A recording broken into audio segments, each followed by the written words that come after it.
প্রধানমন্ত্রী কেপি শর্মা ওলি ক্ষমতাচ্যুত হওয়ার পর এখনও থমথমে নেপালের পরিস্থিতি। সহিংসতা দমনে কঠোর অবস্থান নিয়েছে নিরাপত্তা বাহিনী, মোতায়েন রয়েছে সেনাবাহিনী, বিভিন্ন স্থানে চলছে তল্লাশি অভিযান। এরই মধ্যে চলমান সহিংস বিক্ষোভে উদ্বেগ প্রকাশ করেছেন ভারতের প্রধানমন্ত্রী নরেন্দ্র মোদী। প্রধানমন্ত্রীর পদত্যাগের একদিন পর নেপালের কাঠমান্ডুতে এখন শুনশান নীরবতা।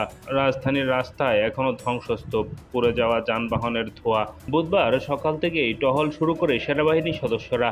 গাড়ি ও পথচারীদের তল্লাশি, ভাঙচুর, লুটপাট জড়িত সন্দেহে আটক হয়েছে বেশ কয়েকজন নাগরিক।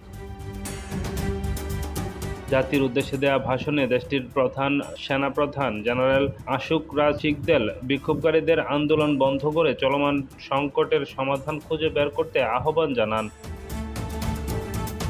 এদিকে নেপালে চলমান সহিংস বিক্ষোভে উদ্বেগ প্রকাশ করেছে ভারতের প্রধানমন্ত্রী নরেন্দ্র মোদী। দেশটির জনগণের শান্তি বজায় রাখার আহ্বান জানিয়ে তিনি বলেছেন, প্রতিবেশী দেশের অস্থিতিশীলতা, শান্তি ও সমৃদ্ধি ভারতের জন্য অত্যন্ত গুরুত্বপূর্ণ।